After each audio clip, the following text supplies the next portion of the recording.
பார்க்க போறோம் அப்படின்னா இன்கம் ஃப்ரம் ஹவுஸ் ப்ராப்பர்ட்டி தான் பார்க்க போறோம். இன்கம் ஃப்ரம் ஹவுஸ் ப்ராப்பர்ட்டினா என்ன? ஃபர்ஸ்ட் நீங்க வந்துட்டு ஒரு 1 மினிட் யோசிங்க. இன்கம் ஃப்ரம் ஹவுஸ் ப்ராப்பர்ட்டி அப்படின்னா என்னவா இருக்கும்? ஸோ இப்போ சம்டைம்ஸ் நம்ம வந்துட்டு ரெண்ட் ஹவுஸ்ல நம்மளதுல சில பேர் வந்துட்டு ரெண்ட் ஹவுஸ்ல இருப்போம். சில பேர் அவங்களோட வீட்டை ரெண்ட்டுக்கு விட்டுருப்பாங்க. ஸோ நம்ம ரெண்ட் ஹவுஸ்ல இருந்தா நம்ம பே பண்ணுவோம். யாருக்கு பே பண்ணுவோம்? அந்த வீட்டோட ஓனருக்கு பே பண்ணுவோம். அப்ப அந்த வீட்டோட ஓனருக்கு அது income from house property.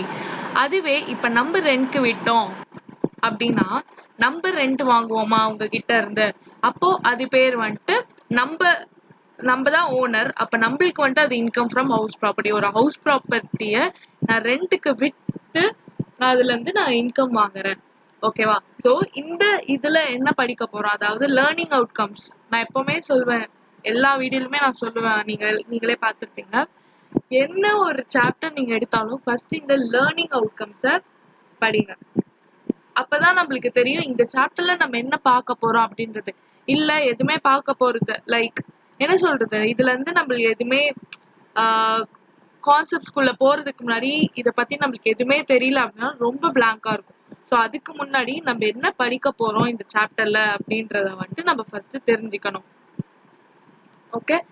And நம்ம ஐசிஏ பொறுத்த வரைக்கும் எக்ஸாம்ஸ்ல கொஸ்டின்ஸ் எப்பவுமே நம்மளோட புக்கை மீறி வெளியே கேட்க மாட்டாங்க. ஓகேவா? எந்த கொஸ்டினா இருந்தாலும் நம்ம புக்குக்குள்ளதான் இருக்கும், புக்குக்குள்ள இருந்து தான் வரும். ஸோ நீங்க வந்துட்டு மற்ற புக்கை ரெஃபர் பண்ணுமா, அதை படிக்கலாம் இதை படிக்கலாம்னா வேணாம். நம்மளோட புக்கு இதுதான் நம்மளுக்கு மகாபாரதம், இதுதான் நம்மளுக்கு பகவத்கீதா, இதுதான் நம்மளுக்கு பைபிள், இதுதான் நம்மளுக்கு குரான். ஓகே. என்னவா இருந்தாலும் நம்ம வந்துட்டு ஐசிஐ புக்கெல்லாம் தரவா இருந்தோம் அப்படின்னா கண்டிப்பா எக்ஸாம்ஷன் எல்லா பேப்பர்லயுமே எக்ஸாம்ஷன் வாங்கலாம். ஸோ இந்த சாப்டர்ல நம்ம என்ன படிக்க போறோம் அப்படின்னா comprehend when income is chargeable under the head income from house property. income from house propertyல நம்ம இன்கம் வரதை வந்துட்டு எப்போ காம்ப்ரிஹெண்ட் பண்ணணும் அப்படின்றத பத்தி பார்க்க போறோம். அதாவது எப்போ கணக்குல எடுத்துக்கணும். Then appreciate the meaning and tax treatment of composite rent. Composite ரெண்ட்னா என்ன, அதோட டாக்ஸ் ட்ரீட்மெண்ட் என்னன்றத நம்ம பார்ப்போம்.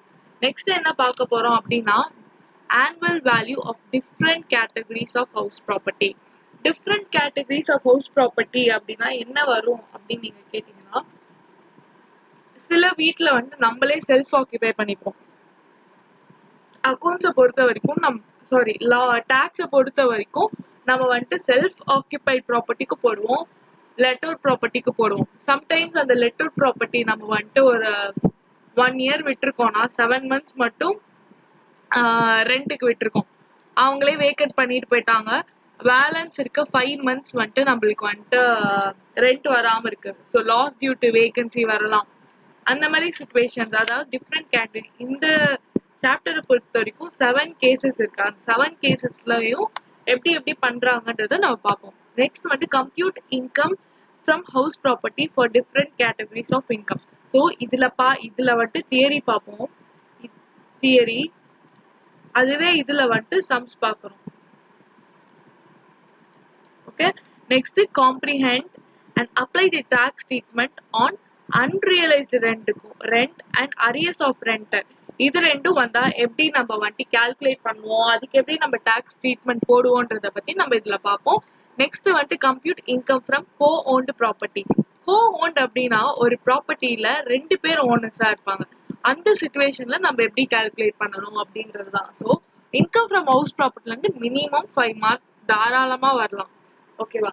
ஸோ 5 மார்க் நம்ம வந்துட்டு ஈஸியா எடுக்கணும் அப்படின்றதுக்கு இது வந்துட்டு ரொம்ப யூஸ்ஃபுல்லான வீடியோ. அண்ட் நான் இந்த வீடியோல ஒரு அந்த பிஆர்எஸ்க்கு நான் ட்ரிக் போட்ட மாதிரி இதுலயும் நான் ஒரு ட்ரிக் போட்டிருக்கேன்.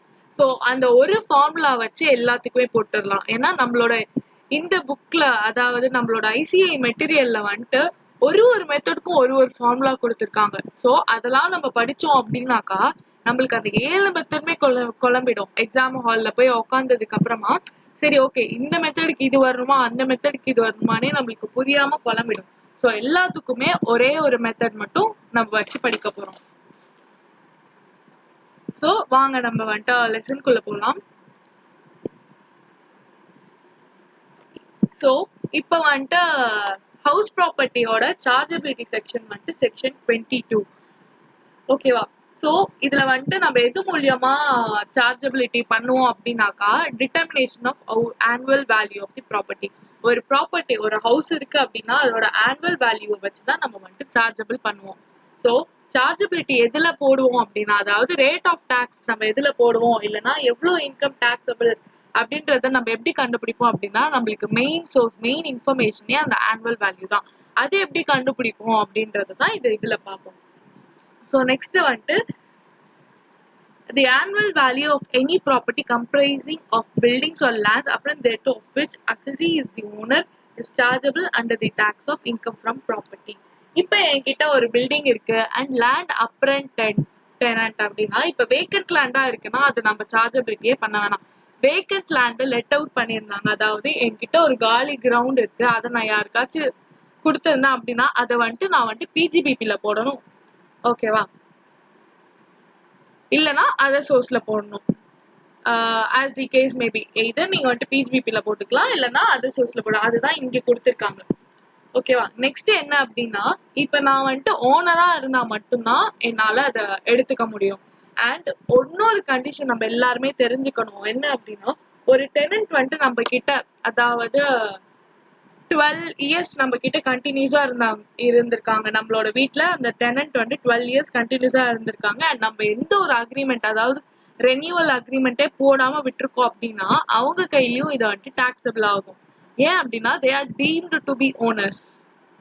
அதனால நீங்க எப்பவுமே இப்ப வீட்டுக்கு ரெண்ட் விடுறீங்க அப்படின்னா, இல்ல உங்க பேரண்ட்ஸ் ரெண்ட்க்கு விடுறாங்கன்னா, be sure or let you caution them that 12 இயர்ஸ்க்கு மேல இருந்தாங்கன்னா அவங்களுக்கு வந்துட்டு ஓனரா இருக்கக்கூடிய எல்லா ரைட்மே அவங்களுக்கு வந்துடும். ஓகேவா?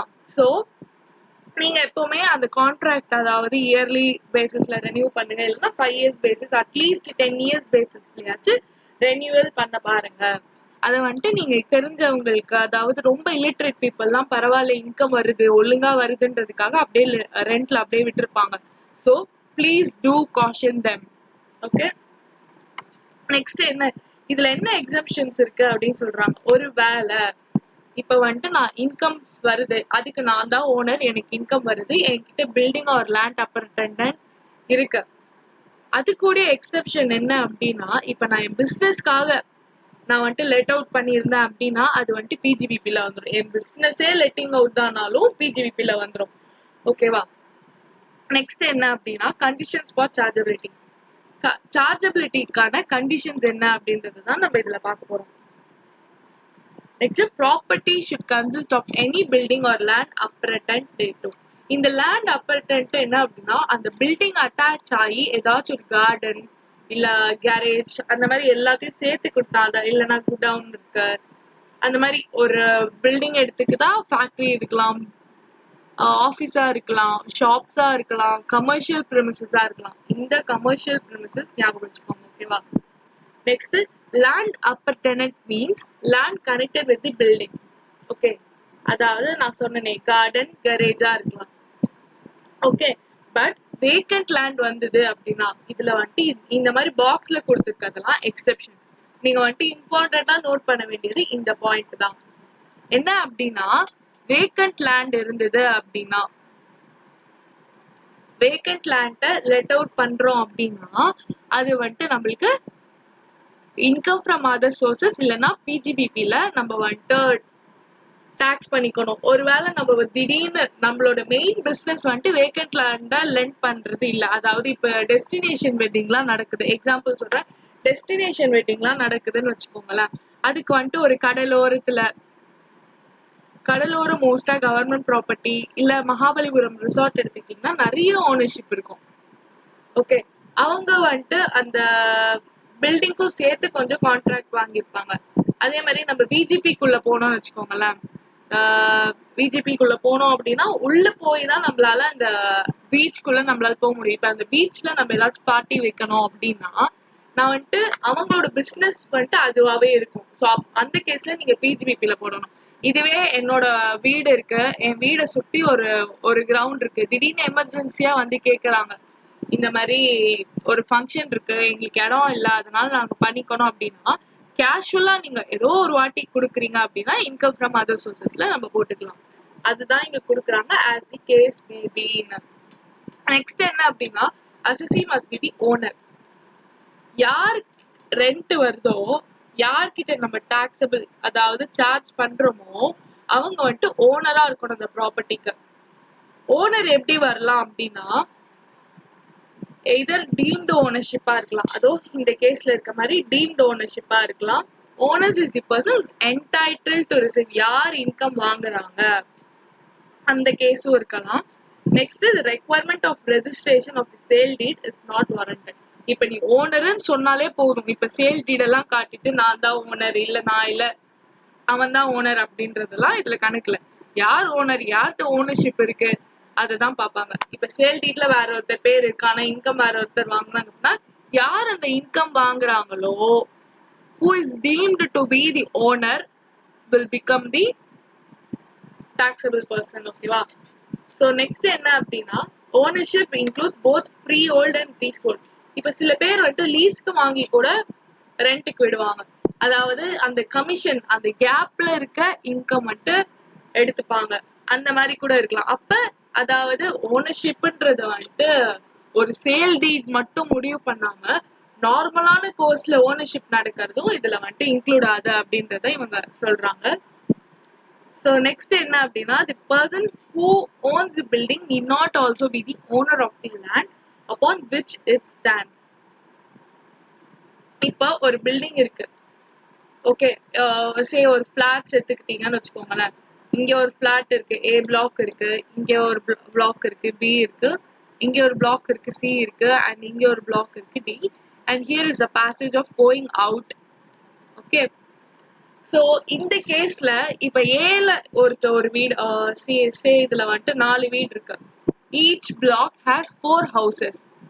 No one from each block can come and say that this land, that is the land attached to all these buildings, is my area and I am the owner to it. Okay, அந்த மாதிரி யாருமே claim பண்ண முடியாது. நான் இந்த இடம் இருக்கு இது வந்துட்டு என்னோட இடம் அப்படின்னு சொல்லிட்டு யாருமே இங்க கிளைம் பண்ண முடியாது. So they may be the owner to the building, they may be owner to their houses, their own houses, but they can't become the owner to their land. Okay, so இந்த மாதிரி கேசஸ்ல கூட இருக்கலாம். இப்போ ownership இருக்கு, நடுவுல திடீர்னு 4 பேரும் சேர்ந்துட்டு சரி நீங்க அவுட் சைடர் ஒருத்தருக்கு வந்துட்டு பார்ட்டி அரேஞ்ச் பண்ணிக்கோங்க அப்படின்னு சொல்றாங்க. அதுல வந்துட்டு இன்கம் வருது, they divide themselves into 4 and they get income. ஓகேவா? அப்படி இருக்கும்போது அது பர்சனல் இன்கமா, அதாவது அவங்க வீட்டை ரெண்ட் விட்டு வர அமௌண்ட் மட்டும்தான் அவங்களுக்கு டாக்ஸபிள் ஆகுமே தவிர்த்து அந்த பில்டிங்க்கும் லேண்டுக்கும் அவங்களுக்கு சம்பந்தம் கிடையாது. Okay, the next case is the assessee must be the owner of the house property during the previous year. It is not material whether he is owner in the assessment year. நம்ம எப்பவுமே tax எப்படி போறோம், previous இயரோட இன்கம்க்கு assessment இயர்ல நம்ம tax போடுவோம். கரெக்டா? இப்போ என்ன சொல்றாங்கன்னா ப்ரீவியஸ் இயர்ல நீ ஓனரா, அப்ப நான் உனக்கு டாக்ஸ் பண்ணுவேன். இந்த அசஸ்மெண்ட் இயர்ல நீ இன்கம் வாங்கிருக்கியோ இல்லையோ எனக்கு அதை பத்தி கவலை இல்லை. நீ ப்ரீவியஸ் இயர்ல நீ தானே ஓனர், அதனால நான் உன்கிட்ட தான் வாங்குவேன். ஒருவேளை நீ ப்ரீவியஸ் இயர்லயே நீ வித்துட்ட அப்படின்னா நான் உன்கிட்ட வாங்க மாட்டேன். அதாவது இந்த அசஸ்மெண்ட் இயர் இருக்கு அப்படின்னா இதுவும் இந்த assessment year is also another previous year. இதுக்கப்புறம் இன்னொரு அசஸ்மெண்ட் இயர் வரும் இல்லையா, இந்த assessment yearல you won't be taxable, but in this assessment year being you are the owner in the previous year you will be taxable.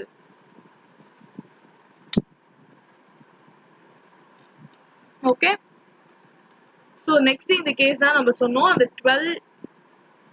okay, wait, if the title of the ownership of the property is under dispute in a court, ஒரு கோர்ட்ல dispute இருக்குன்னு வச்சுக்கோங்க, அதாவது சொத்து பிரச்சனை எல்லாம் வரும் இல்லையா, அக்கா தங்கச்சிக்கு வரும், இல்ல அண்ணன் தம்பிக்கு வரும், அது மாதிரி சிப்ளிங்ஸ்குள்ள சொத்து பிரச்சனை. எக்ஸாம்பிள் நான் சொல்றேன், இந்த சொத்து பிரச்சனை வேற எந்த கேசஸ்ல கூட வரலாம். ஓகே, அப்படி இருக்கும்போது கோர்ட்ல வந்துட்டு டிஸ்பியூட் நடந்துட்டு இருக்கு, கோர்ட் வந்துட்டு இன்னும் ஜட்ஜ்மெண்ட் கொடுக்கல, யார் மேல அந்த தீர்ப்பு இன்னும் வராத பட்சத்துல என்ன பண்ணுவாங்க அப்படின்னா, அந்த அது வரைக்கும் யார்கிட்ட இன்கம் சார்ஜ் ஆகணும், அந்த ப்ராப்பர்ட்டில இருந்து ரெண்ட் வந்ததுன்னா யார்கிட்ட இன்கம் சார்ஜ் ஆக்கணும் அப்படின்றத இன்கம் டேக்ஸ் டிபார்ட்மெண்ட் முடிவு பண்ணிப்பாங்க. until the court decides to whom it has to be legally charged and who the property belongs to. Okay, அந்த டிசிஷன் வர வரைக்குமே யார்கிட்ட இருக்கும்னா இன்கம் டேக்ஸ் டிபார்ட்மெண்ட் கிட்ட தான் அந்த அத்தாரிட்டி இருக்கும். இப்ப ஏபி இருக்காங்க, ஓகே, அவங்க ரெண்டு பேருக்கு இந்த இது இருக்கு. ஏ வந்துட்டு இது ஏன் லேண்ட்னு சண்டை போடுறான், பி வந்துட்டு இது ஏன் இடம் அப்படின்னு சண்டை போடுறான். அப்ப இப்போ கோர்ட்டுக்கு போறாங்க ரெண்டு பேரும். கோர்ட்டுக்கு போயிட்டு இன்னும் டெசிஷன் வரல. அப்ப என்ன ஆகுது அப்படின்னா, இன்கம் டேக்ஸ் டிபார்ட்மெண்ட் என்ன பண்றாங்கன்னா, இதுல இருந்து இவங்க ரெண்டு பேருக்கும் ரெண்ட் போகுது. அப்ப இன்கம் டேக்ஸ் டிபார்ட்மெண்ட் என்ன பண்ணுவாங்க அப்படின்னா, இவங்க டிசைட் பண்ணுவாங்க ஏ கிட்ட சார்ஜ் பண்ணுமா பி கிட்ட சார்ஜ் பண்ணுமா. ஒருவேளை ரெண்டு பேர்கிட்டயும் சார்ஜ் பண்ணணும் அப்படின்னா எவ்வளவு ரெண்டு பேர்கிட்டயும் சார்ஜ் பண்ணணும், எந்த பேசிஸ்ல சார்ஜ் பண்ணணும் அப்படின்றதெல்லாம் இன்கம் டேக்ஸ் டிபார்ட்மெண்ட் பாத்துக்கும். எது வரைக்கும் பாத்துக்கும் அப்படின்னா, கோர்ட்ல இருந்து டிசிஷன் வர வரைக்கும் income tax department will take care of to whom on whom the income should be charged on. Okay, next என்ன அப்படின்னா, use of property. The property may be used for any purposes. எந்த பர்பசஸ்க்காகவும் பண்ணலாம். ஆனா income டாக்ஸ்ல சார்ஜபிலிட்டி பண்ணணும், அதாவது house property உள்ள சார்ஜபிலிட்டி வரணும் அப்படின்னா இவங்க வந்துட்டு லெட் அவுட் பண்ணிருக்கலாம், இல்ல செல்ஃப் ஆக்கியபைட் பண்ணிருக்கலாம், வேற எதுக்காச்சும் கூட யூஸ் பண்ணிருக்கலாம். ஆனா பிசினஸ்க்காக மட்டும் அவங்க யூஸ் பண்ணிருக்க கூடாது. ஓகே, ஒருவேளை பிசினஸ்க்காக பண்ணியிருந்தாங்க அப்படின்னா it would be taxable as business income. Okay, next ப்ராப்பர்ட்டியை வந்துட்டு சம்டைம்ஸ் ஸ்டாக்கா ஹோல்ட் பண்ணிப்பாங்க. இது எப்ப நடக்கும் அப்படின்னா, இப்போ நம்ம வந்துட்டு ஒரு கன்ஸ்ட்ரக்ஷன் பண்றோம், நான் ஒரு வீடு கட்டுறேன், அது முடிய கொஞ்ச நாள் ஆகுது. ஆனா முடிஞ்சதுக்கு அப்புறமாவும் உடனே எனக்கு அதுல வைக்கிறதுக்கு ஆள் வரல. அதே இல்லாம நான் வந்துட்டு யூஎஸ்ல இருக்கேன் அப்படின்னு வச்சுக்கோங்க. இல்லைன்னா நான் வந்துட்டு சரி ஓகே நான் வந்துட்டு மதுரையில இருக்கேன், ஓகேவா, நான் வந்துட்டு சென்னையில ஒரு வீடு கட்டுறேன். ஆனா இந்த டைம்ல என்னோட வீடு முடிஞ்சு 1 year ஆகுது. நான் என்ன நினைச்சேன், சரி ஓகே நெக்ஸ்ட் இயர் நம்ம வந்துட்டு ஒரு காலேஜ் முடிஞ்சதுக்கு அப்புறமா இல்லைன்னா நம்ம ஒர்க் போகும்போது நம்ம அங்க போய் ஷிஃப்ட் ஆயிக்கலாம் அப்படின்னு சொல்லிட்டு நான் யோசிக்கிறேன்னு வச்சுக்கோங்களேன். அப்ப அந்த 1 yearன்ற டைம் வந்துட்டு வித் ஃப்ரீயாவே இருக்கு லேண்ட். ஸோ அந்த 1 year பீரியட்ல இல்லைன்னா 2 years பீரியட்ல அது எக்ஸ்டெண்ட் ஆயிட்டே இருக்கு அப்படின்னா, இல்ல 3 years ஆகுது, நான் போற வரைக்கும் ஆகுது அப்படின்னா அதை வந்துட்டு நான் ஸ்டாக்கிங் ட்ரேடுன்னு அப்படின்னு சொல்லுவேன். ஓகேவா, அந்த ஸ்டாக்கிங் ட்ரேடை எப்படி ட்ரீட் பண்ணணும்ன்றதுதான் இந்த இதுல சொல்றாங்க. So annual value of house property will be charged under the head income from house property where it is held by the assessee as stock in trade of a business also.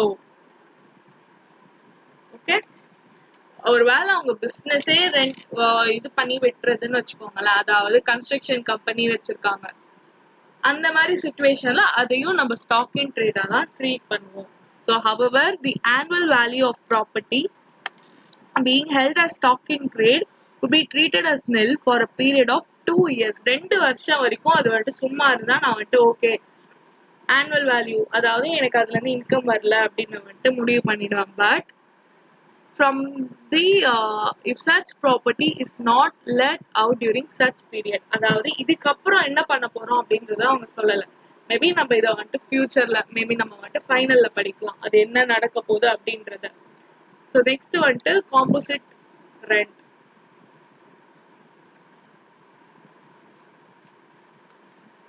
Main நான் எல்லாத்துக்குமே just சொல்றேன், புரியலனா please don't hesitate to ask. Please do like, share, comment and subscribe. So composite rent அப்படின்னு நம்ம பார்க்கும்போது meaning of composite rent. Composite rent அப்படின்னா நம்ம வந்துட்டு பில்டிங் மட்டும் ரெண்ட் பண்ணாம அது கூட ஃபர்னிச்சர்ஸ், பிளான்ட் அண்ட் மிஷினரி, இல்லை நான் வந்துட்டு மெயின்டெனன்ஸ் சார்ஜ் மாதிரி லிஃப்ட், செக்யூரிட்டி, பவர் பேக்கப் எல்லாத்துக்கும் சேர்த்து நான் ரெண்ட் வாங்கிக்கலாம். அதுதான் காம்போசிட் ரெண்ட். எப்பவுமே காம்போசிட் ரெண்ட்டை ரெண்டா பிரிக்கலாம்.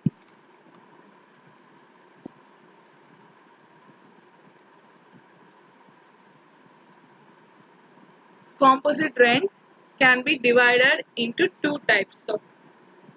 Okay.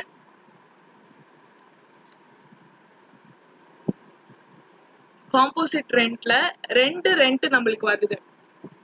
என்னென்ன ரெண்ட் வருது அப்படின்னா, நம்மளுக்கு ப்ராப்பர்ட்டில இருந்து ரெண்ட் வருது அண்ட் நம்ம ப்ரொவைட் பண்ற சர்வீசஸ் மூலியமாவும் நம்மளுக்கு ரெண்ட் வருது. ஓகே, ஸோ ப்ராப்பர்ட்டி மூலியமா வர ரெண்ட்டை நம்ம ஹவுஸ் ப்ராப்பர்ட்டில இன்கம்னு காட்டிப்போம். சர்வீஸ் மூலியமா வரத நம்ம வந்துட்டு அதர் சோர்ஸ்ல காட்டிக்கலாம். ஆர் பிஜிபிபில காட்டிக்கலாம்.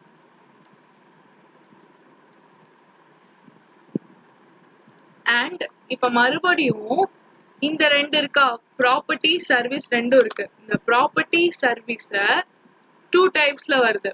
என்னன்னா, இது மேபி செப்பரபிளா இருக்கலாம், இல்லனா நாட் செப்பரபிளா இருக்கலாம். அதாவது ப்ராப்பர்ட்டிக்கு தனியா வேல்யூ பண்ணலாம், சர்வீஸ்க்கு தனியா வேல்யூ பண்ணலாம்.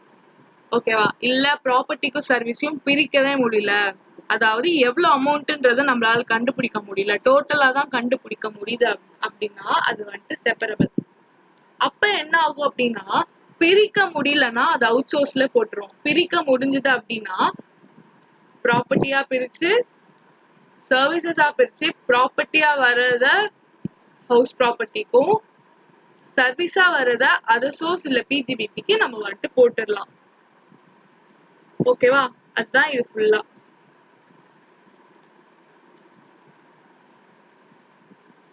Next, income from house property situated outside India. இதை வந்துட்டு நம்ம எப்படி பிரிக்கலாம் அப்படின்னா, ROR, அதாவது resident, ordinary resident, and RNOR, resident not ordinarily resident and non-resident. 2 டைப்ஸா பிரிக்கிறேன். ஓகே, இப்போ என்ன ஆகுதுன்னா, ரெசிடென்ட்டா இருந்தாங்க அப்படின்னா குளோபல் இன்கம் டாக்ஸபிள். என்னோட ஒரு வீடு வந்துட்டு யூஎஸ்ல இருக்கு, அந்த வீட்ல இருந்து வர இன்கம் வந்துட்டு எனக்கு டாக்ஸபிள். இதுவே இவங்க 2 பேருக்கு என்ன அப்படின்னா, நான் வந்துட்டு யூஎஸ்ல இருந்து வீடு இருக்கு, நான் வந்துட்டு நான் ரெசிடென்ட் ஒரு கேஸ்ல அண்ட் இன்னொரு கேஸ்ல ரெசிடென்ட் நாட் ஆர்டினரிலி ரெசிடென்ட். அப்ப நான் எப்ப டாக்ஸபிள் அப்படின்னா only when I receive it in India. ஆனா அந்த காசை இந்தியால இருந்துட்டே வாங்கினா அப்படின்னா தான் அது வந்துட்டு எனக்கு டாக்ஸபிள். அதாவது நான் இந்தியால வெக்கேஷனுக்காக வந்திருக்கேன், அப்ப எனக்கு அந்த இன்கம் வந்ததுன்னா அது டாக்ஸபிள் இன் இந்தியா. அதுவே நான் யூஎஸ்ல இருக்கும்போது வந்துச்சுன்னா டாக்ஸபிள் கிடையாது. Only if it is received in India. Okay, only if it is received in India. So இந்த பாயிண்ட் வந்துட்டு ரொம்ப இம்பார்ட்டன்ட். இது ரெண்டுமே, இந்த 2 பாயிண்ட்ல இதை தான் அவங்க சொல்றாங்க. ஸோ இதுதான் main concept, determination of annual value. So annual value தான் நம்மளுக்கு மெயினாக கண்டுபிடிக்கணும். ஆனுவல் வேல்யூல இருந்து முனிசிபல் டேக்ஸ் பேட், எந்த ஒரு ப்ராப்பர்ட்டிக்குமே நம்ம வந்துட்டு முனிசிபாலிட்டி டேக்ஸ் வந்துட்டு நம்ம பே பண்ணுவோம். இதுவே நம்ம ஃபாரின்ல இருந்தோம் அப்படின்னா sewerage tax and property tax வந்துட்டு நம்ம பே பண்ணுவோம். ஓகேவா? அது ரெண்டுத்தையுமே, அதாவது இந்த மூணுத்தையுமே, if your house is in abroad, then you have to deduct property tax as well as sewerage tax. But if your property is in India, you have to deduct municipal tax paid by the owner during the previous year. What you have paid in the previous year as municipal tax should be deducted from gross annual value. The net of these will give you the effect of net annual value. Okay.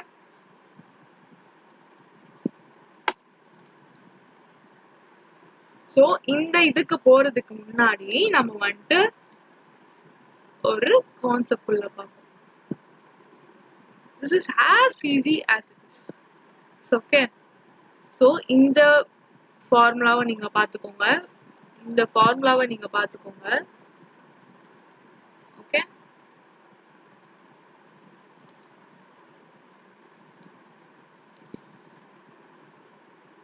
அதுவே இது அதே இதைதான் இதுலயும் சொல்லியிருக்காங்க நார்மலா.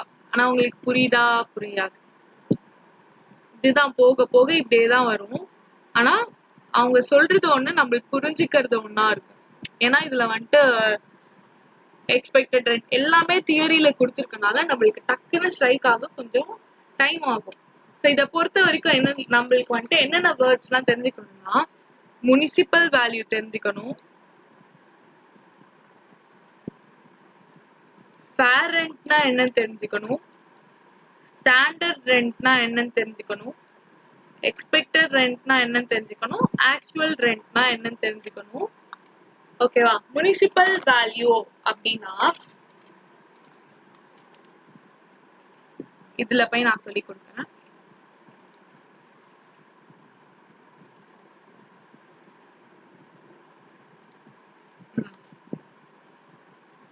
Okay, municipal rent அப்படின்னா என்ன அப்படின்னா இப்போ முனிசிபாலிட்டி டாக்ஸ் நம்ம பே பண்ணணும்.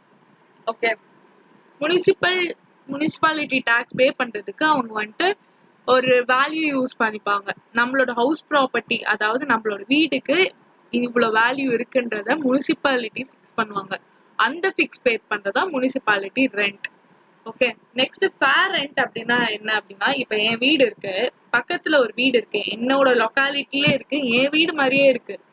அந்த வீடுக்கு சேம் நேச்சர் சேம் இதுதான், அந்த அந்த ஒரு வீட்டுக்கு எவ்வளவு ரெண்ட் வரும் அந்த பேசிஸ்ல நான் போடுவேன். அது ரெண்டுமே ஒரே மாதிரி தான் இருக்கு, அப்ப அதுக்கு வர ரெண்டு தானே எனக்கும் வரணும் அப்படின்னு நான் போறது தான் ஃபேர் ரெண்ட்.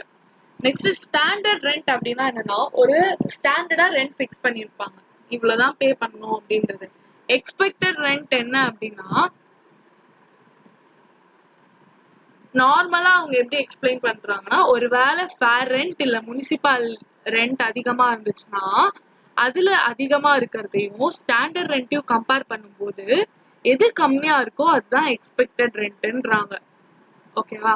அதாவது இது ரெண்டுத்துலயும் இருக்கக்கூடிய ஹையர் அண்ட் ஸ்டாண்டர்ட் ரெண்ட், இது ரெண்டுத்துலயும் இருந்து ஹையர் எடுத்துக்கிறாங்க. ஓகேவா? சே இங்க வந்துட்டு 1 lakh இருக்கு, இங்க வந்துட்டு 90,000 இருக்கு.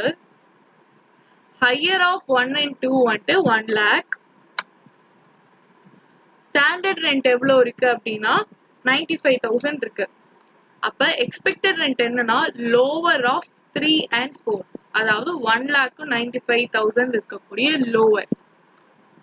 ஓகே, ஆக்சுவல் ரெண்ட் என்ன அப்படின்னா எனக்கு ஆக்சுவலா எவ்வளவு வருது, ஆக்சுவலா எனக்கு வந்துட்டு ஒரு மந்த்துக்கு வந்துட்டு 1000 rupees டூ லோல ஒரு 10,000 வச்சுக்கலாமா? ஓகே, ஒரு மந்த்துக்கு 10,000 அப்படின்னா 12 monthsக்கு 1,20,000 எனக்கு வந்துட்டு வருது. இதுலயே அன்ரியலைஸ்ட் ரெண்ட் வந்துட்டு நான் அடுத்த கான்செப்ட்ல சொல்றேன். ஸோ ஹையர் ஆஃப் 5 and 6, அதாவது எக்ஸ்பெக்டட் ரெண்ட்டையும் ஆக்சுவல் ரெண்ட் ரியலைஸ்டையும் அது ரெண்டுத்துல எது ஹையர்? 1,20,000.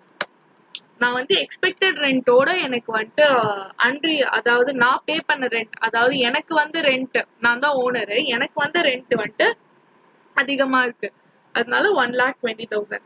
நெக்ஸ்ட் என்ன அப்படின்னா இந்த இதுல இப்போ 1,20,000 கண்டுபிடிச்சிருக்கோம், அந்த 1,20,000க்கு பேர் என்ன அப்படின்னா அதாவது step 7 is equal to GAV. 1,20,000 தான் நம்மளோட கிராஸ் ஆனுவல் வேல்யூ. நம்ம அதுல என்ன பார்த்தோம்? கிராஸ் ஆனுவல் வேல்யூல நம்ம வந்துட்டு முனிசிபல் டாக்ஸ் பே பண்ணதை நம்ம டிடெக்ட் பண்ணணும். இந்த லாஸ்ட் டியூட்டி வேகன்சிக்கு நான் லாஸ்டா வரேன். முனிசிபல் டாக்ஸஸ் பே பண்ணணும். ஓகே, முனிசிபல் டாக்ஸஸ் நான் எப்படி பே பண்ணுவேன் அப்படின்னா percentage on municipal rent, some percentage on municipal rent. இல்ல அப்படின்னா அவங்களே ரேட், அதாவது நம்பரே கொடுத்துருப்பாங்க, இந்த வேல்யூ நீங்க பே பண்ணிருக்க 1000 rupees பே பண்ணிருக்கீங்கன்னு சொல்லியிருக்காங்க. இல்லைன்னா வெறும் முனிசிபல் ரெண்ட் 10% அப்படின்னு கொடுத்துருந்தாங்கன்னா நீங்க வந்துட்டு இந்த முனிசிபல் ரெண்ட்ல மட்டும்தான் நீங்க வந்துட்டு கால்குலேட் பண்ணணும். ஓகேவா? ஸோ 10% அப்படின்னா 1 lakhல 10%. 1 lakhல 10% is 10,000. ஓகே, இது வந்துட்டு நம்ம லெஸ் பண்ணணும். லெஸ்ல இருக்கா? ஸோ லெஸ் பண்ணணும்.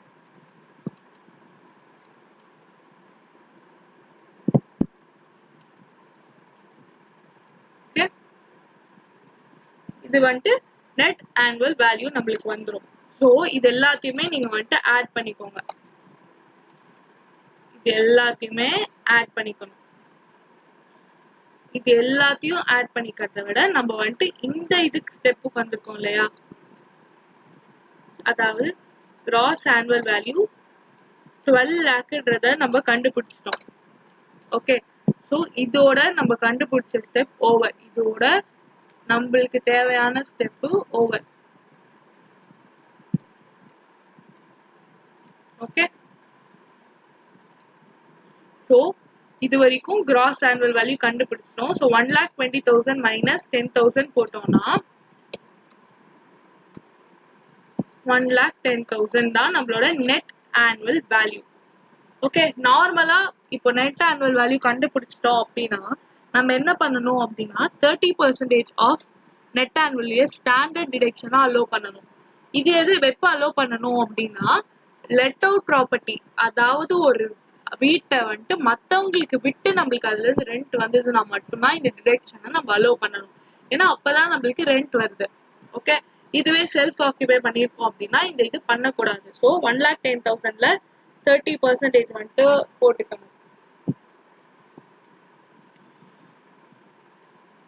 ஈக்குவல் டு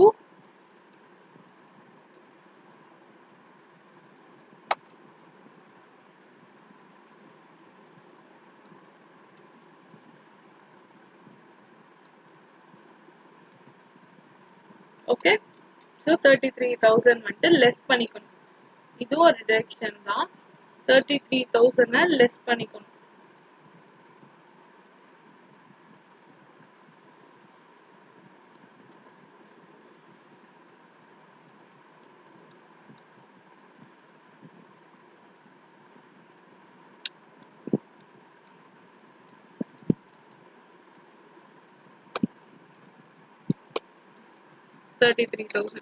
ஓகே,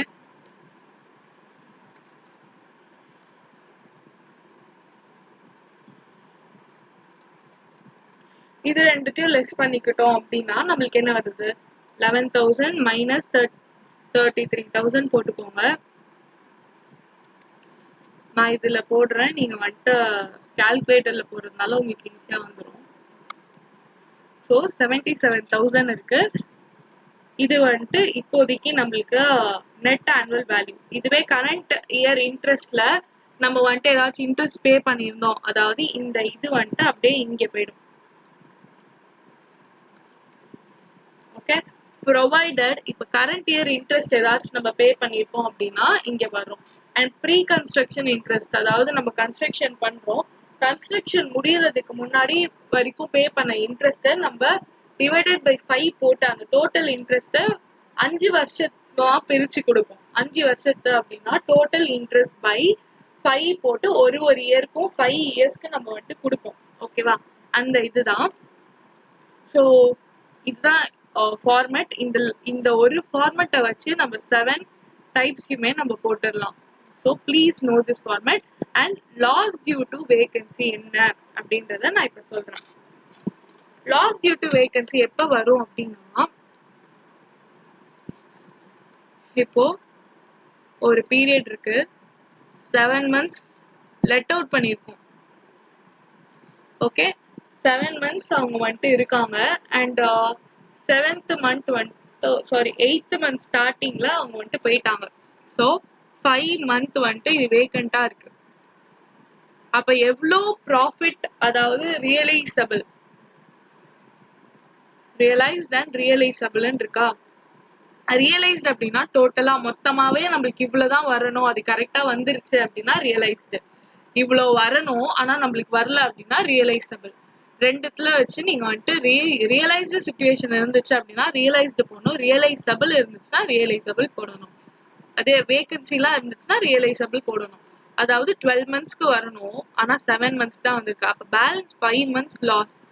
இங்க என்ன சொன்னா 1 monthக்கு 10,000 ரெண்டா, அப்ப இங்க 5 into 10,000 50,000 நான் இங்க வந்துட்டு டிடெக்ட் பண்ணிடுவேன், மைனஸ் 50,000. அப்ப 1,20,000 மைனஸ் 60,000 போச்சு அப்படின்னா எவ்வளவு வரும், 1,20,000ல 60,000 போச்சுன்னா நம்மளுக்கு பேலன்ஸ் 60,000 தான் வரும்.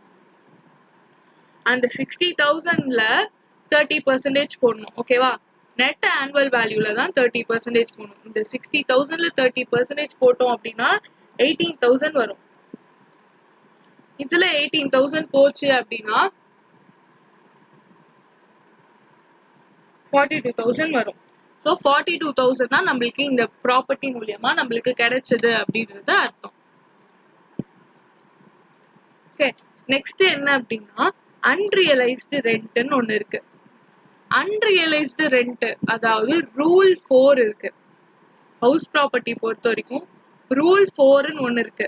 அன்ரியலைஸ்டு ரெண்ட் அப்படின்னா எனக்கு வரவே வராதுன்னு நான் முடிவு பண்ணது. அதுக்கு என்னென்ன கண்டிஷன்லாம் நம்ம ஃபாலோ பண்ணிருக்கணும் அப்படின்னா நம்ம வந்துட்டு பொனஃபைட் எடுத்துக்கணும். ஓகே, அந்த ரெண்ட் வராது அப்படின்னு ஒரு பொனஃபைட் இருக்கணும். அதுக்கப்புறம் நான் வந்துட்டு ப்ரூவ் பண்ணியிருக்கணும் இந்த மாதிரி அவ்வளவுதான், இதுக்கப்புறம் எனக்கு அதுல இருந்து வரவே வராது அப்படின்ற ஒரு இது வந்துட்டு ஆஸ் ஆஃப் மை நாலேஜ் நான் வந்துட்டு ஒரு டிக்ளரேஷன் மாதிரி ஒன்று போட்டிருக்கணும். அதே மாதிரி ரூல் 4ல வந்துட்டு என்னென்னலாம் இருக்குன்றத நம்ம இப்ப பார்ப்போம். ஸோ அது பார்க்கும்போது உங்களுக்கு இன்னும் ஈஸியா இருக்கும்.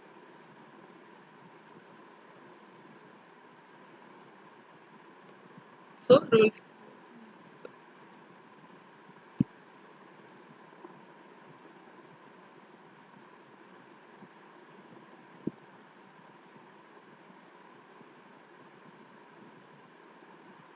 இதுதான் அந்த 7 ட்ரீட்மெண்ட்ஸ், அதை நம்ம பார்ப்போம். ஓகே, 4 கேசஸ் இருக்கு.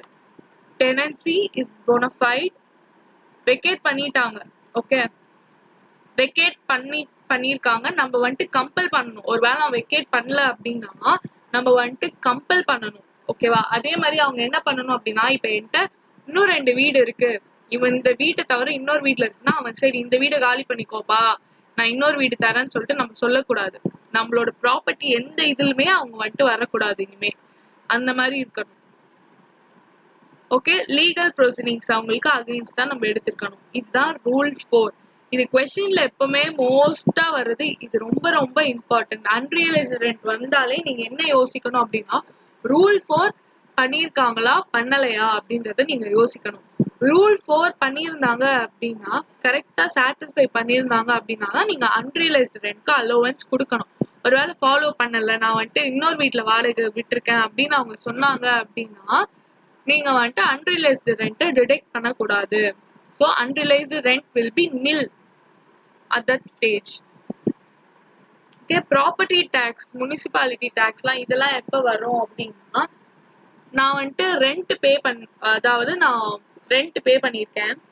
அதே மாதிரி முனிசிபாலிட்டி டேக்ஸும் என் வீட்டுக்காக நான் பே பண்ணியிருக்கேன். Only when I have paid, நான் பே பண்ணா மட்டும்தான் என்னால் அதை வந்துட்டு கிரெடிட் எடுத்துக்க முடியும். ஓகேவா? நான் இந்த வருஷம் நான் பே பண்ணல.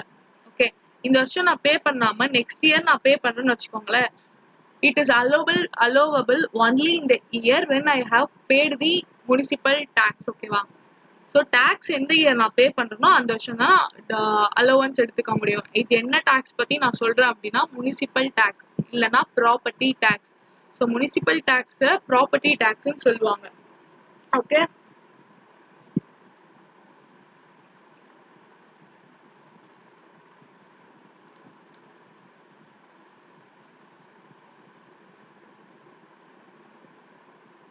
ஸோ டிடக்ஷன்ஸ் பார்த்தோம்.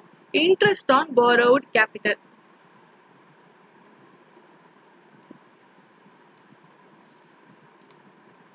ஸோ இதுல நம்ம இது வரைக்கும் பார்த்துட்டோம்.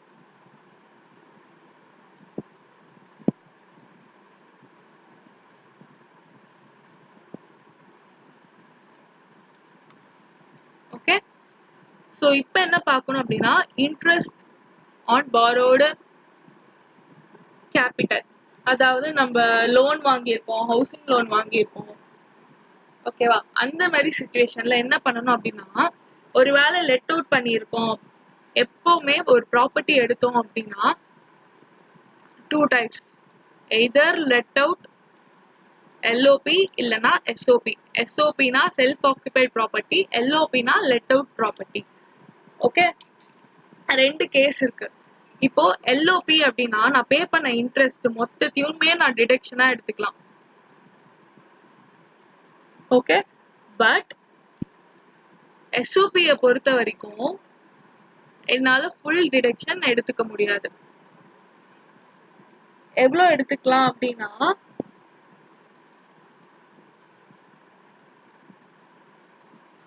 ஒருவேளை நான் லோனு வந்துட்டு 1999, அதாவது 1/4/1999க்கு முன்னாடி நான் வாங்கியிருந்தேன் அப்படின்னா 30,000 வரைக்கும் நான் டிடக்ஷன் எடுத்துக்கலாம் ஒரு வருஷத்துல. அதுவே 1/4/2019க்கு அப்புறம் எடுத்துட்டேன் அப்படின்னா 2 கேஸ் வந்துடும். எதர் 5 இயர்ஸ்க்குள்ள கன்ஸ்ட்ரக்ஷன் முடிஞ்சிருச்சு, அதாவது எல்லா செட்டில்மெண்ட்டும் முடிஞ்சிருச்சு அப்படின்னா 2 lakh வரைக்கும் நான் கிளைம் பண்ணிக்கலாம் ஒரு இயருக்கு. அண்ட் இதை பொறுத்த வரைக்கும், அதாவது 5 இயர்க்கு மேல ஆச்சு அப்படின்னா என்னால 30,000 தான் என்னால கிளைம் பண்ணிக்க முடியும். ஓகே, ஸோ இதை நான் சொல்றேன்.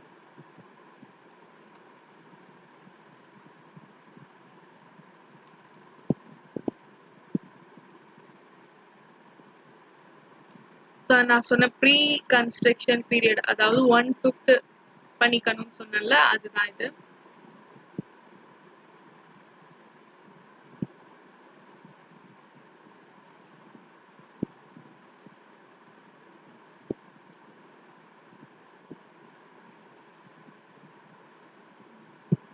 இதோ இங்க கொடுத்திருக்காங்க பாருங்க.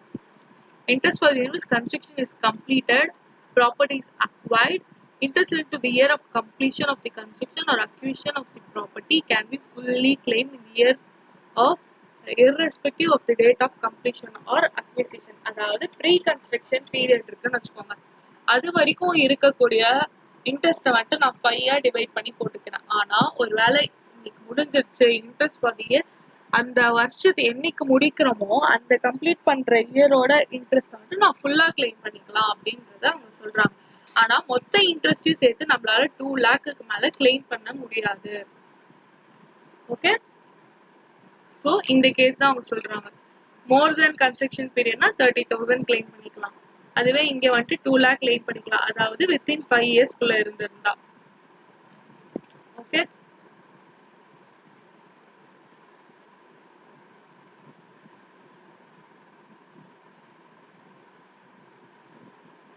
அண்ட் இந்த பாயிண்ட்ஸும் ரொம்ப ரொம்ப இம்பார்ட்டன்ட். ஒருவேளை அந்த 2 lakh கிளைம் பண்ண போறீங்க அப்படின்னா 2 lakh கிளைம் பண்ணணும் அப்படின்னா உங்ககிட்ட சர்டிபிகேட் இருக்கணும், அந்த ரெக்கார்டு இருக்கணும். அதாவது நான் இவ்வளோ பே பண்ணியிருக்கேன், இன்ட்ரெஸ்ட் இவ்வளோ பே பண்ணியிருக்கேன், நான் இவ்வளோ அமௌண்ட் நான் கேபிட்டல் பாரோ பண்ணியிருக்கேன், நான் இவ்வளோ இன்ட்ரெஸ்ட் பே பண்ணியிருக்கேன்ற ஒரு ப்ரூஃப் உங்களுக்கு இருந்தால் தான் உங்களால் கிளைம் பண்ண முடியும். Because government are in that illiterate. Okay, so next point என்ன அப்படின்னா, ceiling limit would not apply to let out or deemed property. அதாவது 2 lakh வரைக்கும் தான் நான் டிடெக்ட் பண்ணணும் அப்படின்றதெல்லாம் இதுல கிடையாது. நான் எவ்வளவு வேணுமோ நான் டிடெக்ட் பண்ணிக்கலாம். அதே மாதிரி எனக்கு எவ்வளவு இன்கம் இருக்கோ நான் அது வரைக்கும் டிடெக்ட் பண்ணிட்டு போயிட்டே இருப்பேன். Next, interest allowed on accrual basis. Okay, interest வந்துட்டு எனக்கு வந்தாதான் நான் டிடெக்ட் பண்ணுவேன் அப்படின்றது இல்லை, வரப்போகுதுன்னு நினைச்சாலே நான் வந்துட்டு டிடெக்ட் பண்ணிடலாம். And unpaid price would be considered as capital borrow. இப்போ 10,000 rupeesக்கு நான் ஹையர் பர்ச்சேஸ்ல வாங்குறேன், நான் இன்ஸ்டால்மெண்ட் பே பண்றேன்னு வச்சுக்கோங்களேன். இன்ஸ்டால்மெண்ட் பே பண்ணும்போது நான் இன்ட்ரெஸ்ட்டும் பே பண்ணுவேன். ஹையர் பர்ச்சேஸை பொறுத்த வரைக்கும் இன்ஸ்டால்மெண்ட் பே பண்ணும்போது நான் இன்ட்ரெஸ்ட்டும் பே பண்ணுவேன் இல்லையா, அந்த இன்ட்ரெஸ்ட்டை வந்துட்டு நம்ம டிடெக்ட் பண்ணிக்கலாம். அதாவது இந்த பர்ச்சேஸ் ப்ரைஸையும் அன்பேட் பர்ச்சேஸ் ப்ரைஸ் அமௌண்ட்டையும் நம்ம கேபிட்டல் பாரோடா ட்ரீட் பண்ணிக்கலாம் அப்படின்றத இவங்க சொல்றாங்க. ஓகே, அதுவே இந்த கேஸ் வந்துட்டு ஒருவேளை நான் இன்ட்ரெஸ்ட் ஆன் பாரோடு கேபிட்டல் வாங்கல, இன்ட்ரெஸ்ட் ஆன் ரிப்பைஸ் ஆஃப் மிஷினரி, ரிப்பைஸ்க்காக இன்ட்ரெஸ்ட்லாம் வந்தது அப்படின்னா என்னால 30,000 மட்டும்தான் கிளைம் பண்ணிக்க முடியும். ஓகே, எவ்வளோலாம் மொத்தமா அவ்வளோ கிளைம் பண்ணிக்க முடியும்னா முடியாது, என்னால 30,000 வரைக்கும் தான் லிமிட் இருக்கு. Okay, interest on unpaired interest is not deductible. Okay, 750 நான் இன்ட்ரெஸ்ட் பே பண்ண வேண்டியது இருக்கு, அன்பேடா இருக்கு. இந்த இன்ட்ரெஸ்ட்காக இன்ட்ரெஸ்ட் போடுறாங்க, இந்த அமௌண்ட் பே பண்ணலன்னு இன்ட்ரெஸ்ட் போட்டாங்கன்னா அதெல்லாம் என்னால கிளைம் பண்ணிக்க முடியாது. These expenses are not deductible. Okay,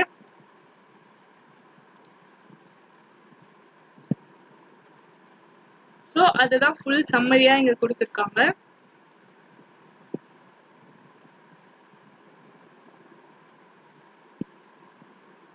and இது ஃபுல்லா நான் உங்களுக்கு எக்ஸ்பிளைன் பண்ணிட்டேன். இது வந்துட்டு அந்த கேஸ் பார்க்கும்போது நம்மளுக்கு கரெக்டா இருக்கும். அந்த 7 கேசஸ் சொன்னல, அது பார்க்கும்போது கரெக்டா இருக்கும். நான் இதை முடிச்சுட்டு அதுக்கு போனா I will be feeling very comfortable.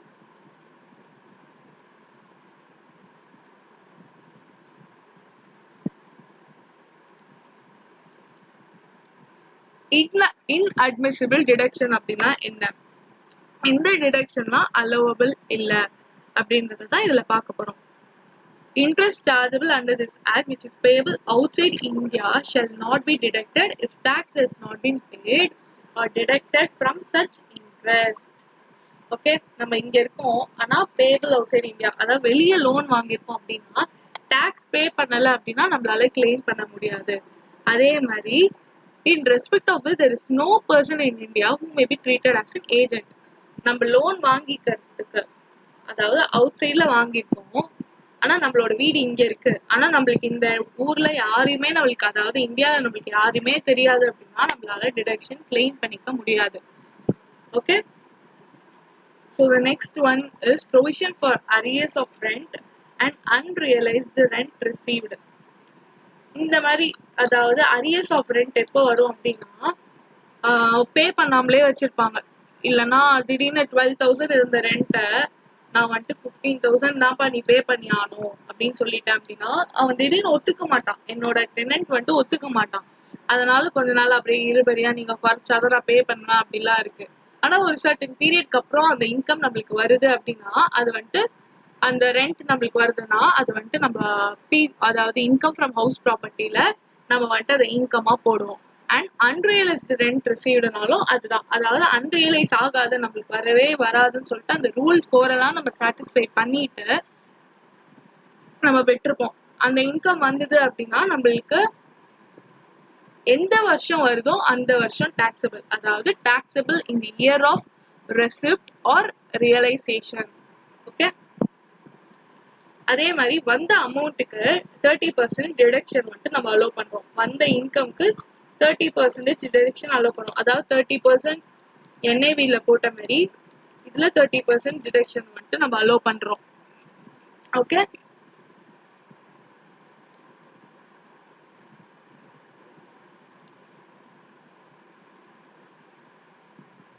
And இன்னொரு இம்பார்ட்டன்ட் கேஸ், அதான் இதுதான் இம்பார்ட்டன்ட் கேஸ் என்ன அப்படின்னா, நான் வந்துட்டு இப்போ ஓனரா இருக்கேன், எனக்கு வந்துட்டு அவன் ரெண்ட் தரல, ஆனா அடுத்த வருஷம் சரி ஓகே எனக்கு அந்த வீடு வேணாம், எனக்கு கொஞ்சம் ஃபினான்ஷியல் ட்ரபிள் இருக்கு அப்படின்னு சொல்லிட்டு நான் வித்துட்டேன் அப்படின்னு வச்சுக்கோங்களேன்.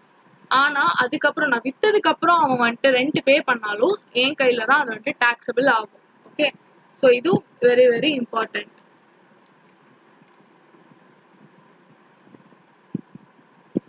And this point, treatment of income from co-owned property. So இது வந்துட்டு நான் சிம்பிளா சொல்றேன். ஏ அண்ட் பி வந்துட்டு 2 பேர் இருக்காங்கன்னு வச்சுக்கோங்களேன். எஸ்ஓபி இருக்கு,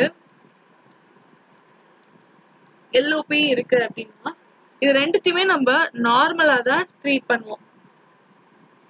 ஓகே, எஸ்ஓபியும் நார்மலா ட்ரீட் பண்றோம், எல்ஓபியும் நார்மலா ட்ரீட் பண்ணுவோம்.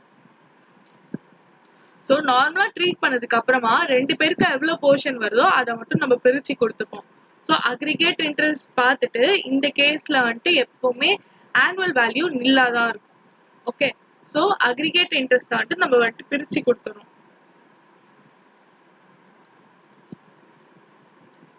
அண்ட் எல்ஓபி பொறுத்த வரைக்கும் ஏ அண்ட் பியோட ஒரு போர்ஷன், அதாவது 3:4 ரேஷியோல ஓன் பண்ணியிருக்காங்க அப்படின்னா அந்த ஃபைனலா வர அமௌண்ட்டை நான் 3:4ல பிரிச்சு கொடுத்துட்றேன்.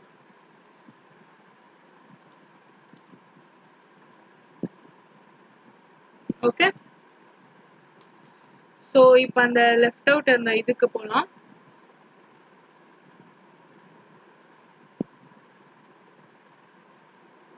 டீம்டு ஓனர்ஷிப் நீங்களே பார்த்துக்கலாம். அதில் கிளப்பிங்கில் நம்ம என்ன படித்தோமோ அதே தான் இதில் இருக்கும். ஸோ கிளப்பிங் போடும்போது இதெல்லாம் உங்களுக்கு கிளியர் ஆகிடும்.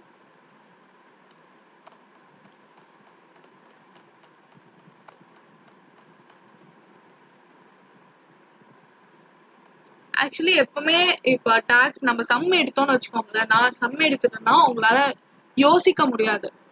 இப்படிதான் வருமா அப்படிதான் வருமான்னு கண்டிப்பா உங்களால யோசிக்க முடியாது. நான் போட்டனால ஓகே இப்படிதான் போடணும் போல.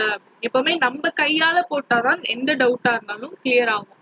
ஸோ எப்பவுமே நானும் அப்படிதான். முன்னாடி எல்லாம் நான் வந்துட்டு போடவே மாட்டேன். இப்ப நான் வந்துட்டு போட்டுட்டு இருக்கேன். ஓகே ஸோ போடும்போது தான் தெரியுது நம்மளுக்கு இது வருமா வராதா அப்படின்றது. உங்களுக்கு போட்டாதான் எக்ஸாம் ஹால் போய் ஓகே நம்மளுக்கு ஆன்சர் ஒரு ஆன்சர் உங்களுக்கு கரெக்டா வர வர அந்த சாட்டிஸ்ஃபேக்ஷன் கிடைக்கும். அந்த சாட்டிஸ்ஃபேக்ஷனை அனுபவிச்சவங்களுக்கு தான் அது வந்துட்டு தெரியும். ஸோ போட்டு பாருங்க. போட்டு பார்த்துட்டு புரியல அப்படின்னா தயவு செஞ்சு கமெண்ட் பண்ணுங்க. நான் அந்த சம்ம வந்துட்டு நான் உங்களுக்கு போட்டு காட்டுறேன். ஸோ அந்த 7 கேசஸ் நான் வந்துட்டு சொல்றேன். வெரி வெரி ஈஸி அந்த 7 cases. Okay so first case என்ன அப்படின்னா த்ரூ அவுட் அந்த இயர் ஃபுல்லாவே ரெண்ட் விட்டுருக்காங்க.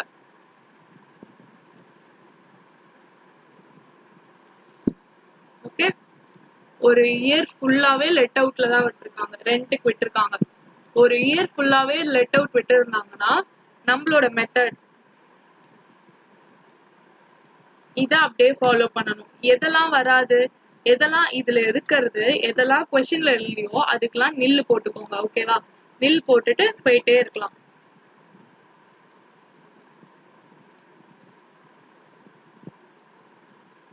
அண்ட் நெக்ஸ்ட் என்ன கொடுத்துருக்காங்க அப்படின்னா where let out property is vacant for part of the year.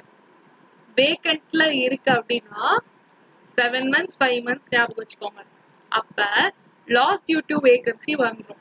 வேக்கண்ட்னு வந்தாலே லாஸ் டியூ டு வேகன்சின்னு வந்துடும். இதுவே செல்ஃப் ஆக்குபைட் ப்ராப்பர்ட்டி இருக்கு ஆனா அதுக்கப்புறம் நம்ம யூஸ் பண்ணல அப்படின்னா லாஸ் டியூ டு வேகன்சி வராது. ஆனா லெட் அவுட் பண்ணி வேக்கண்ட் ஆச்சு அப்படின்னா அந்த பீரியட்ல லாஸ் டியூ டு வேகன்சி வரும். ஸோ எல்ஓபி வந்துச்சுன்னா லாஸ் டியூ டு வேகன்சி வரும். அதுவே எஸ்ஓபி வந்துச்சுன்னா வராது. ஸோ இதை நீங்க வந்துட்டு நல்லா ஞாபகம் வச்சுக்கோங்க. அப்ப எந்த பீரியடுக்கு நம்மளுக்கு ரெண்ட் வரலையோ அதை வந்துட்டு போட்டுருங்க. நான் சொன்னேன் இல்லையா இங்க வந்துட்டு 7 months அதாவது இங்க 12 months ரெண்ட் போட்டுட்டு பேலன்ஸ் 5 monthsக்கு வரலையா லாஸ் டியூட்டி வேகன்சில -5 months வந்துட்டு நம்ம இங்க லெஸ் பண்ணிடலாம். Okay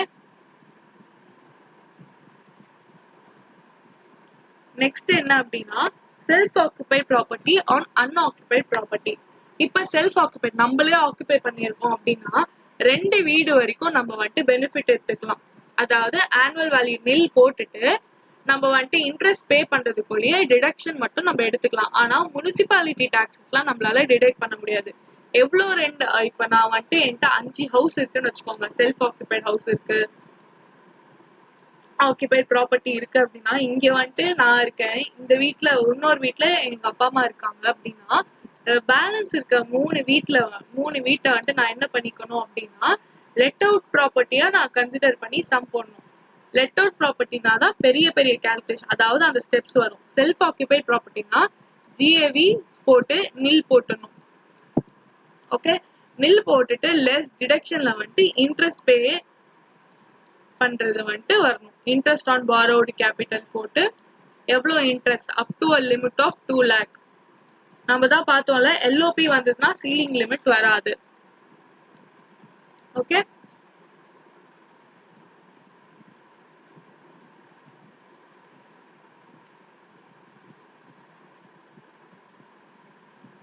so next where a house property is let out for part of the year and self occupied for part of the year. Let அவுட்டும் இருக்கு self ஆக்குபைடும் இருக்கு.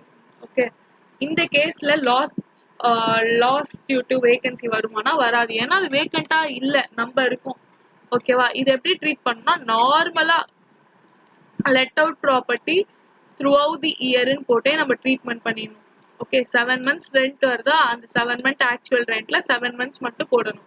5 months நான் ஆக்குபை பண்ணிருக்கேன்னா லாஸ் டியூ டு வேகன்சிலாம் நம்ம போட வேணாம். actual rent for the let out period. Okay இதுதான் important.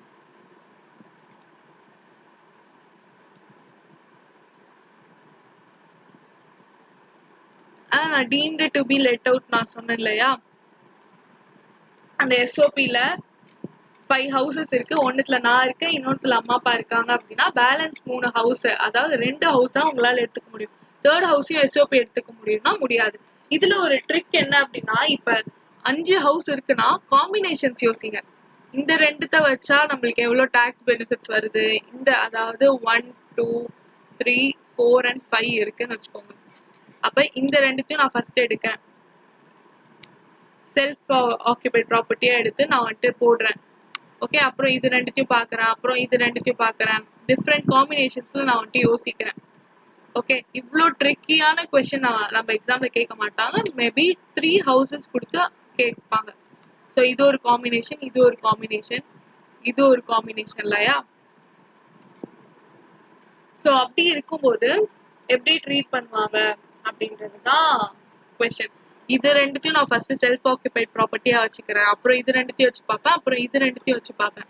அப்படி இருக்கும்போது எனக்கு எவ்வளவு டாக்ஸ் பெனிஃபிட்ஸ் வருது அப்படின்றத பார்ப்பேன். அதுக்கு முன்னாடி மூணுத்துக்குமே நான் எல்ஓபி இது வந்துட்டு இந்த ஹவுஸ் வந்துட்டு லாஸ் ஆஃப் சாரி லெட்டர் ப்ராப்பர்ட்டியா இருந்துச்சுன்னா எனக்கு எவ்வளோ இன்கம் டேக்ஸ் நான் வந்துட்டு பே பண்ணணும், இதுல இருந்துச்சுன்னா எவ்வளோ இன்கம் எனக்கு டாக்ஸபிள் ஆகும், இதுல இருந்துச்சுன்னா எவ்வளோ இன்கம் டாக்ஸபிளா இருக்கணும்னு பார்த்துட்டு நான் வந்துட்டு அதோட காம்பினேஷன் பார்ப்பேன். இதோட சம் வந்துட்டு நம்மளோட புக்ல ஒன்று இருக்கு. So please do that and ensure that you get the answer. எல்லாத்துக்குமே நீங்க வந்துட்டு கொஸ்டின்ல புக்ல கொடுத்துருக்க ஃபார்மேட், அதாவது ஃபார்முலா நீங்க பார்க்காதீங்க. Please check on to this formula. Okay, இத போடுங்க. இதுல எதுக்கு வரலையோ, எந்த இதெல்லாம் கொஸ்டின்ல இல்லையோ அதுக்கெல்லாம் நில்லுன்னு போடுங்க. ஓகே, இப்ப லாஸ் டியூ டு வேகன்சி இந்த சம்ல இல்லைன்னா நில். ஓகே, இது இல்ல, இது வந்துட்டு ஓகே 10,000 இருக்கு, இல்ல கொஸ்டின்ல இல்லன்னு வச்சுக்கோங்க, நில். எவ்வளவு இன்ட்ரெஸ்ட் பே பண்ணிருக்கோனே கொடுக்கலன்னா நில். இதுவும் எவ்வளவு கொடுக்கல, நில். ஒருவேளை ஃபேர் ரெண்ட் கொடுக்கலன்னு வச்சுக்கோங்களேன், அப்ப நில். அப்போ 1 lakh. ஒருவேளை ஸ்டாண்டர்ட் ரெண்ட் கொடுத்துருக்காங்க, ஓகே, ஆக்சுவல் ரெண்ட் ரியலைஸ்டு கண்டிப்பா கொடுப்பாங்க. ஒருவேளை இப்போ செல்ஃப் ஆக்குபைட் ப்ராப்பர்ட்டின்னு வந்ததுன்னு வச்சுக்கோங்களேன், எஸ்ஓபி வந்ததுன்னா ஆக்சுவல் ரெண்ட் வராது. அப்ப எப்பவுமே எக்ஸ்பெக்டட் ரெண்ட் தான் பார்க்கணும். எஸ்ஓபின்னு வந்தாலே எக்ஸ்பெக்டட் ரெண்ட் தான். அப்ப இதோட ப்ராசஸ் 50 இதுலயே முடிஞ்சிடும். ஸோ அவங்க வந்துட்டு மோஸ்டா municipal rent value, fair rent வேல்யூலாம் கொடுக்க மாட்டாங்க. இன்கேஸ் பண்டில் கொடுத்துருந்தாங்க, அதாவது நம்ம கொஸ்டின்ல வந்துட்டு 2 இது கொடுத்துருக்கனால 3 ஹவுஸ் குறிச்சு கண்டுபிடிக்கிறது, அது வந்துட்டு கொடுக்கலாம். ஏன்னா இப்போ மோஸ்டா இந்த கொஸ்டின் வந்துட்டு எக்ஸாம்ல வர சான்சஸ் அதிகமாவே இருக்கு. ஏன்னா இப்ப அமெண்ட்மெண்ட் எடுத்துட்டு வந்திருக்காங்க. மோஸ்டா ஐசிஐ பொறுத்த வரைக்கும் அமெண்ட்மெண்ட் ஏதாச்சும் எடுத்துட்டு வந்திருந்தாங்க, புக்ல வந்துட்டு அப்டேட் இருந்தது, போன எக்ஸாம்க்கும் இந்த எக்ஸாம்க்கும் அப்டேட் இருந்தது அப்படின்னா அந்த அப்டேட்ல தான் டெஸ்ட் பண்ணுவாங்களே. ஓகேவா? ஸோ இது வரைக்கும் ஒரு ஹவுஸ்க்கு மட்டும்தான் செல்ஃப் ஆக்குபைட் ப்ராப்பர்ட்டிக்கு எக்ஸம்ஷன்ஸ் கொடுத்தாங்க. ஆனா இது புதுசா டாக்ஸ் அப்டேட் வந்தது இல்லையா, அந்த இஷ்யூ, அதாவது யூனியன் பட்ஜெட் 2020ல இருந்து என்ன அப்ளிகபிள் அப்படின்னா 2 ஹவுஸ் செல்ஃப் ஆக்குபைட் 2 ஹவுஸ் வரைக்கும் நம்ம வந்துட்டு எடுத்துக்கலாம். அதே மாதிரி ஸ்டாக் இன் ட்ரேடுக்கு 2 years. ஓகே, அதனால இதுல டெஸ்ட் பண்ண நிறைய சான்சஸ் இருக்கு. Please do that some.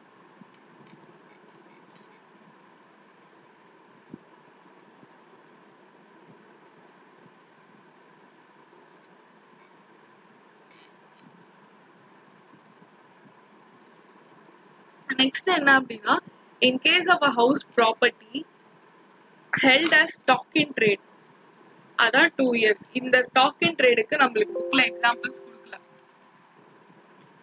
Okay, so please ensure the same.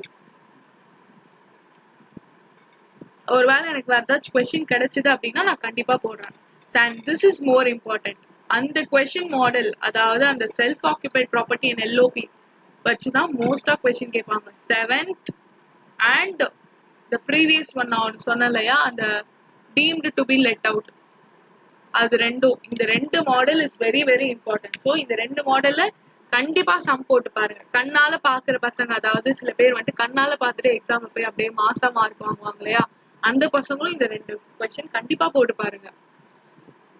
Okay, so இந்த 7th கொஸ்டின் என்ன அப்படின்னா, லெட்டர் ப்ராப்பர்ட்டிக்கும் செல்ஃப் ப்ராப்பர்ட்டிக்கும் போர்ஷன் கொடுத்துருங்க. அதாவது ஒரு ஹவுஸ் இருக்கு, அதுல யூனிட் 1 வந்துட்டு லெட்டர் ப்ராப்பர்ட்டி அண்ட் யூனிட் 2 வந்துட்டு செல்ஃப் ஆக்குபைட் ப்ராப்பர்ட்டி அப்படின்னா இது எஸ்ஓபி, இது வந்துட்டு எல்ஓபி அப்படின்னா மொத்தம் முனிசிபல் ரெண்ட், அதாவது இது வந்துட்டு எல்ஓபி வந்துட்டு 1/3 இருக்கு, எஸ்ஓபி 2/3 போர்ஷன்ல இருக்கு அப்படின்னா அப்ப என்ன பண்ணலாம், municipal value, fair rent, standard rent எல்லாத்தையுமே தனித்தனியா பிரிக்கணும். 1/3 பிரிக்கணும், 2/3 பிரிக்கணும். ரெண்டுத்தையும் பிரிச்சு பிரிச்சு பார்க்கணும். மோஸ்டா நம்ம எஸ்ஓபிக்கு வந்துட்டு நம்ம ஆனுவல் வேல்யூ போட்டு நம்ம நில் வேல்யூ போட்டுருவோம். அதனால நம்ம வந்துட்டு எஸ்ஓபிக்கு வந்துட்டு பெருசா இது பண்ணிக்க வேணாம்.